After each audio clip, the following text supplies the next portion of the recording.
nouveau parler de l'engagement. Et nous sommes maintenant au 3e mois, avant que ce mois de mars se termine. Nous avons voulu entamer le 3e fondement, le 3e escalier de la remontée. Nous avons intitulé cela la victoire sur la mort, vaincre la mort. C'est ça qui va nous dévoiler le 3e secret. La mort, c'est une pierre d'achoppement. Beaucoup de gens, devant la mort, ils sont troublés, ils ne savent plus avancer. Et lorsque Jacob était en marche dans Genèse 29, 1er jusqu'à 5, il a rencontré un puits. Quand il marchait, après son engagement, il a rencontré un puits. Et ce puits-là était bouché par une grosse pierre. Il fallait rouler cette pierre-là. Cette pierre-là, c'est le blocage. Cette pierre-là est symbole de la mort. Quand Jésus est mort, on a mis une grosse pierre sur sa tombe pour l'enfermer. Donc la mort, il y a la mort physique qui est la fin de la vie, de la respiration, mais il y a aussi la mort spirituelle, il y a aussi la mort dans un autre sens, le blocage. Tu travailles et tu n'as rien, c'est la mort. Beaucoup de maladies, c'est la mort. Mais nous devons voir l'auteur de la mort, d'où vient la mort, le blocage, comment la mort se manifeste-t-elle dans une personne, la mort de la destinée, la mort de vos projets, la mort de votre avenir, tout cela. Et beaucoup de gens, devant la pierre de la mort, ils ont des regrets, ils ne savent plus avancer. La mort vient barrer la vie. Quelqu'un qui a travaillé, il est malade, il ne sait plus avancer, il peut dire « je suis mort, je ne fais plus rien ». Quoique vivant, je ne fais plus rien. La mort, quelqu'un qui a étudié brillamment, il a terminé, il est nommé, il fait un accident, il meurt. Donc c'est la cassure de l'arrêt de la vie même. Donc ça aussi, c'est la mort. Donc ici, lorsque Jacob avance, il a vu l'échelle, il a pris l'engagement d'avancer. Et ce qu'il raconte, c'est un puits, mais qui est fermé. Mais c'est là-bas, derrière ce puits-là, il fallait rouler la pierre pour qu'il découvre, au-delà de la mort, le chemin, Rachel qui est là. Donc la mort, la maladie, les difficultés, les blocages peuvent aussi être une source, si vous avez la révélation, pour avancer. Jésus, le 3e jour, ces femmes-là qui sont venues voir la tombe de Jésus, elles venaient, ils les ont dit, la pierre était grande sur la tombe. Qui va nous rouler la pierre? Beaucoup de gens prennent des engagements, mais lorsqu'ils sont face à un combat, face à une difficulté, face à une barrière, ils peuvent s'arrêter. Que faire? Comment vaincre cette mort? La première chose, l'auteur de la mort, comme nous l'avons indiqué, c'est Satan. C'est le diable qui est à la base de la mort, base des maladies. Hébreux chapitre 2, même si vous commencez au verset 8 jusqu'à 15, mais la Bible parle du verset 14 et 15, on dit, Jésus a souffert, il est mort, il est ressuscité, il a détruit la mort. Et l'auteur de la mort, c'est le diable. C'est ce que la Bible dit dans Hébreux. Donc, la mort a pour auteur Satan. La mort de nos affaires, la mort dans la santé, je suis malade. Jean 10, 10. C'est le diable. Le diable ne vient que pour voler. Il peut voler votre destinée. Il peut détruire votre avenir, détruire votre santé, détruire vos relations. Et on dit, tu m'as tué, tu as détruit tout ce que j'ai fait. Tu m'as tout volé pour barrer votre engagement, pour barrer vos projets. Donc c'est le diable qui fait ces choses-là. Mais Dieu, Jésus vient donner la vie en abondance. Nous avons un exemple frappant dans la Bible. Dans Genèse chapitre 37, la postérité de Jacob. Mais Jacob n'a pas reculé face à la pierre. Il n'a pas reculé. Il a roulé la pierre et il a rencontré Rachel là-bas, la femme qui allait ouvrir sa destinée. Rachel était là. Donc souvent les gens, quand ils sont face à une difficulté, face à la mort, surtout quand on dit c'est la mort et les gens reculent. Non, on ne devrait pas reculer. Mais comment vaincre cette difficulté-là qui barre l'engagement de plusieurs personnes? Lorsqu'on s'engage vers une destinée de la remontée, on est souvent bloqué. Ici, dans Genèse 37, nous avons un homme appelé Joseph. À partir du verset 1er, vous voyez Joseph qui commence à faire des songes. Il est fils de Jacob. Il est né de Rachel. De Rachel qui était cette femme-là que Jacob a eue après avoir roulé la pierre. Donc, Joseph naît et il a des visions. Il a des révélations d'une destinée de la remontée. Un jour, il dort, il voit son père, sa mère et ses frères venir s'agenouiller devant lui. Quand il dit ceci à son père, à ses frères l'ont haï. Voilà, la haine. C'est déjà un blocage. Ils ne veulent pas qu'il avance. À peine il a raconté son songe qu'il est mal vu. Qu'il y a des gens qui nourrissent de la haine envers les frères. Oh, c'est que tu seras, qu'est-ce que tu veux montrer? Qu'est-ce que tu veux devenir? Voilà. Quelqu'un qui a un talent, il s'engage, il veut faire de ce talent-là une remontée dans ce talent-là. Il y a toujours des barrières. Mais Joseph n'a rien dit. Il n'a pas reculé.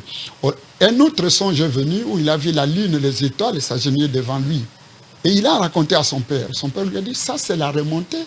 C'est que tes frères, ta mère et moi, nous allons nous agenouiller devant toi. C'est que toi, tu as une destinée, tu deviendras une grande personne. Joseph gardait tout cela. Mais un jour, Joseph ne voyait pas encore se réaliser ces songes-là. Mais il s'engageait, il réfléchissait sur ça. Alors, ses frères étaient allés travailler au champ et son père l'envoya pour amener à manger à ses frères. Quand nous lisons les versets 20 jusqu'à 27, écoutez ce qui est arrivé à Joseph. La pierre, l'achoppement. Ses frères l'ont vu, ils dirent, 19, ils se dirent l'un l'autre, voici les faiseurs des songes qui arrivent. Voilà, verset 19. Verset 20, donc nous sommes en Genèse 37. Venez maintenant et tuons-les. Voilà, tuons-les et jetons-les dans une des citernes. Nous dirons qu'une bête féroce l'a dévoré et nous verrons ce que deviendront ces songes. Ah, regardez comment la pierre se pose maintenant. Alors que Joseph vient donner à manger à ses frères, à cause du songe, à cause de cette destinée de la remontée, placent une pierre. Il dit voilà les faiseurs des songes.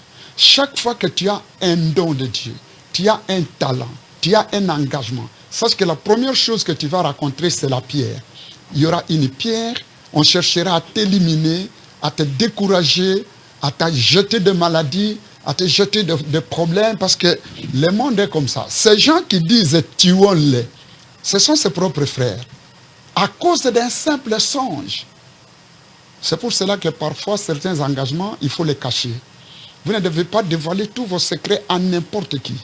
Parce que la remontée, le monde, Satan a déjà conquis ce monde. Depuis la naissance, depuis le péché d'Adam et Ève dans le jardin, le cœur de l'homme est mauvais. L'homme ne veut pas l'avancement de l'autre. On place des pierres à tout celui qui veut avancer. Alors il faut savoir gérer votre remontée, savoir gérer votre engagement, savoir gérer les révélations que vous avez. Ces gens disent « tuons-les ». Qu'est-ce qu'il a fait? Parce qu'il a vu un songe. Oh, le monde est méchant. C'est la mort qu'on place devant lui.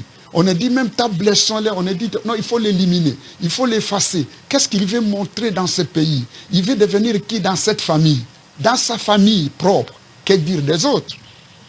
Mais Ruben entendit cela et il les délivra de leurs mains. Il dit, ne lui ôtons pas la vie.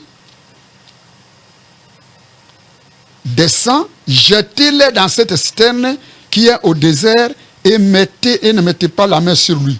Même ce qu'ils disent là, Ruben dit non, ne les tuons pas, mettons-les dans une citerne, dans la fossée.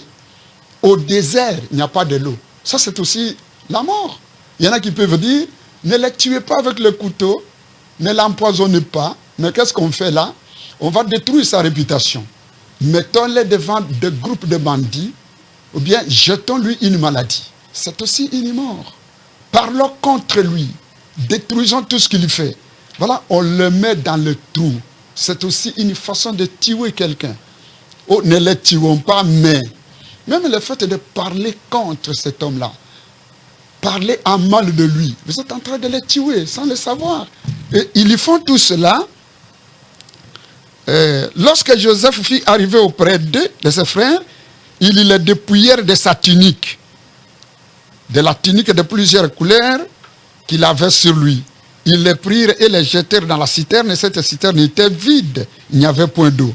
Ils s'assirent ensuite pour manger. Ayant levé les yeux, ils virent une caravane d'Ismaélites venant de Galade, avec leurs chameaux, étaient chargés d'aromates, de baumes et de myrrhe qu'ils transportaient en Égypte. Alors Judas dit à ses frères, que gagnerons-nous à tuer notre frère et à cacher son sang?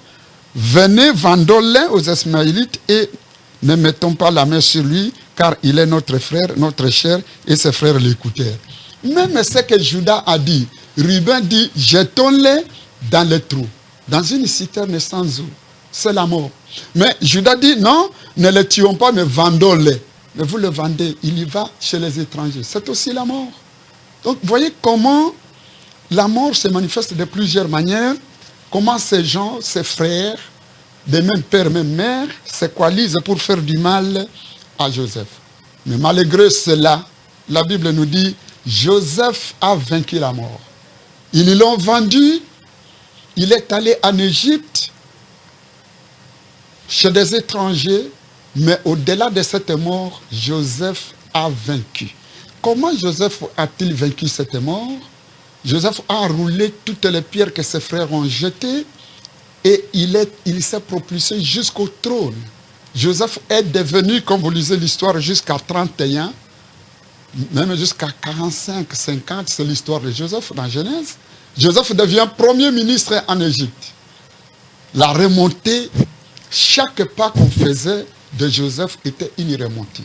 Je vais encourager quelqu'un que certains combats sont des étapes qui doivent te pousser à l'espérance. Tu n'as rien fait, mais tout le monde est contre toi à cause de ton talent. Il ne faut pas démissionner. Il faut continuer. Joseph n'a pas démissionné. Joseph ne s'est pas suicidé. Joseph n'a pas sombré dans des soucis. Oh, les gens sont contre moi. Mais c'est parce que tu as une étoile. C'est cette étoile-là qui t'attire des pierres. On veut mettre les pierres partout. Tu dois garder la foi. Et pour vaincre, Joseph a vaincu à cause de ce qui est écrit ici dans Romains chapitre 8. Joseph a vaincu à cause de ce qui est écrit dans Romains chapitre 8. Les combats viendront toujours. Partagez cette émission avec ces gens qui disent « Je n'ai rien fait, mais on est contre moi ». Mais écoutez, le monde est fait comme ça. Tu as une étoile, tu as une destinée, on ne te laissera pas libre. On va placer des pierres devant toi. Mais il n'y a que toi qui dois savoir que cette pierre n'est pas les pierres qui doivent me faire reculer. Je ne dois pas reculer devant la mort. Jésus est devenu Seigneur des Seigneurs. Quand il est ressuscité, il a eu une nouvelle gloire, une autre dimension. Même ces gens qui ont tué Jésus ont dit qu'il est réellement fils de Dieu. Les gens verront. Mais tu dois connaître ces choses pour savoir que certains combats, Dieu les permet. Pourquoi Dieu a-t-il permis qu'on mette Joseph dans la citerne? Pourquoi Dieu a-t-il permis qu'on le vende? C'est parce que Dieu savait que au-delà de cette pierre-là, de cette souffrance, il y aura cette élévation. Ce que Dieu a dit, personne ne peut l'arrêter. Au moins, je n'ai pas de problème avec les gens. Pourquoi on me jette cette maladie? Pourquoi on est contre moi? Où est Dieu? Non, Dieu permet certaines choses et il dit, tout concourt au bien de ceux qui aiment Dieu. Qui aiment Dieu et ceux qui marchent selon sa volonté. Donc Dieu permet certaines choses. Daniel est devenu célèbre en Babylone lorsqu'on l'a mis dans la fosse aux lions. Sans cause, mais Dieu a permis qu'on les mette dans la fosse aux lions, mais les lions n'ont pas mangé Daniel. Daniel est devenu gouverneur après la fosse aux lions. Certaines accusations qu'on porte sur toi vont t'amener à être connu. L'étoile que tu as, ce n'est pas tout le monde qui va accepter que ça puisse briller. Mais tu ne dois pas te décourager. Et la Bible dit, mon peuple périt faute de connaissances. Il y a beaucoup de gens, face à des difficultés, ils y reculent. Il tombe lui-même malade avec des soucis, il pique crise, il fait l'AVC. Non, il faut tenir bon. Si c'est Dieu qui t'a donné cette initiative et tu t'es engagé, tu dois rouler la pierre. Alors ici, Dans Romains chapitre 8, le verset 1er, il n'y a donc maintenant aucune condamnation pour ceux qui sont en Jésus-Christ. En effet, la loi de l'esprit de vie en Jésus m'a affranchi de la loi du péché et de la mort. Voilà. Il y a la loi de l'esprit de vie. C'est l'esprit qui donne la vie. Jacob est devenu premier ministre en Égypte et il n'est pas mort parce qu'il avait l'esprit de Dieu. Cet esprit de Dieu-là qui est un pouvoir, qui a une puissance, qui montrait à Joseph sa destinée. Même quand on le mettait dans les trous là, à cause des songes, mais l'esprit qui lui montrait des songes était là. C'est cet esprit-là qui a empêché qu'on efface Joseph. Donc si tu as l'esprit de Dieu, l'esprit de Jésus à ce temps de la nouvelle alliance, le Saint-Esprit, qui te montrera beaucoup de choses, tu n'as pas à craindre. Le Saint-Esprit donne la vie. Là où il y a l'Esprit de Dieu, il y a la liberté. Il n'y a aucune condamnation pour celui qui est en Christ. Mais si tu n'as pas l'Esprit de Dieu, tu ne feras rien. On va t'éliminer. Il y a l'Esprit des morts qui était chez ses frères. L'Esprit des morts se manifeste par l'Esprit de la haine. La haine. Des gens qui parlent mal des autres. L'Esprit des morts aussi peut se manifester par des songes. Où tu vois, tu es en train de mourir, on est en train de te combattre. Oui, Joseph ici voyait face à face comment on le vendait, mais il n'a pas eu peur. Tu n'as pas à avoir peur. L'essentiel, c'est d'avoir l'Esprit de Dieu. Si tu as l'Esprit de Dieu, nul ne te condamnera. Même si tu vois des cercueils, tu vois des ceci pour qu'on te fasse peur, que tu craques, tu as l'Esprit de Dieu, tu dois savoir que l'Esprit de Dieu donne la vie. Beaucoup de gens ont des problèmes parce qu'ils n'ont pas l'Esprit de Dieu. Je ne dis pas d'aller à l'église. Beaucoup de gens sont à l'église. Ils servent même Dieu, mais avec un autre esprit. C'est pourquoi la Bible dit dans 1 Jean 4, 1er jusqu'à 5, il faut éprouver les esprits. L'Esprit de Dieu, c'est un esprit de courage, c'est un esprit d'autorité et de pouvoir. Joseph n'a rien craint. Même quand ses frères faisaient tout ça, Joseph ne les a pas injuriés. Il savait que le Dieu qui lui a montré était fidèle et était avec lui. Il disait toujours, Dieu est avec moi. Même en prison où Joseph était, l'Esprit continuait à se manifester et l'Esprit a donné de la valeur à Joseph. Même dans la prison, Joseph a interprété des songes. Et c'est de la prison qu'on est allé le chercher, pas à cause de sa beauté, pas à cause mais à cause de l'Esprit que Dieu a mis en lui.